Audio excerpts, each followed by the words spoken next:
ሲጀመር በጣም ተናድጄ ነው የመጣሁት። ቤተሰብ በጣም እኔ ከጋሼ ጋር በጣም በብዙ ነው ያወራ ነው ከሱ ጋር። ምክንያቱም በእንደዚህ አይነት ጉዳይ የእነዚህ ልጆች ጉዳይ ይቁም በቃ። እሷም ኑሮ አንትኑር እሱም ኑሮ ብዬ እኔ መልካም ወንድም ሌሎቹ ሲቀየሩ አንተ ያልተቀየርክ ጀግና ለሀቄ ቆምክ ማለት ነው።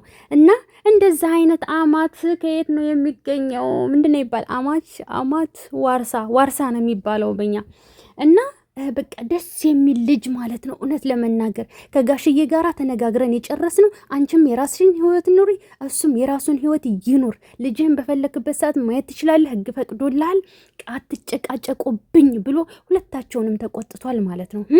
አብርሽ ደግሞ ሁሌ ትጨቃጨቃለህ እንዴ? ከኔ ህይወት ትውጣ፣ ከኔ ህይወት ትውጣ። ወጣች እኮ ቆየች እኮ በቃ ሌላ ምን አለው? እና ዴብ እውነት ለመናገር ደስ የሚል ልጅ ነው። በቃ ለሀቅ የቆመ ጀግና ማለት ነው። ሰላም የኔ ውድ ቤተሰቦች ሰላማችሁ ይብዛ። ለዚህ ቻናል አዲስ የሆናችሁ ሰብስክራይብ፣ ላይክ፣ ሼር እያደረጋችሁ ቤተሰብ ሁኑ።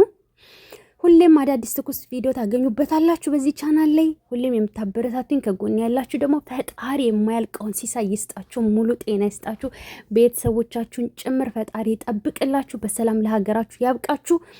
እናም ዛሬ ዴቭ ሩታ አብርሽ ተገናኝተው ነበረ። ነገር ግን ከጋሽዬ ጋራ ተነጋግረው የወሰኑት ነገር ጋሽዬና ዴቭ በቃ ሁለታቸውም ከዚህ ህይወት ሳይጨቃጨቁ በሰላም እንዲኖሩ ነው። እሷም ከሱ ህይወት ውልቅ እንድትል እሱም እንደዛው ከሷ ህይወት ውልቅ እንዲል ማለት ነው።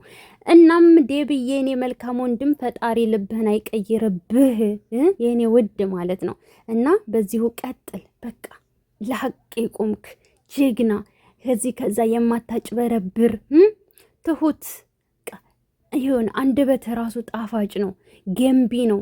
ብዙ ሰዎች የምትመጣበት ቶን ደስ ስለሚል ማንም ይሰማል፣ ማንም ያከብርሃል ማለት ነው።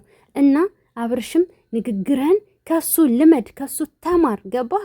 እና ውድ ቤተሰቦቼ የዛሬው ቪዲዮአችን ይሄ መስል ነበረ። በቀጣይ ቪዲዮ እስከምንገናኝ ሰላም ቆዩልኝ።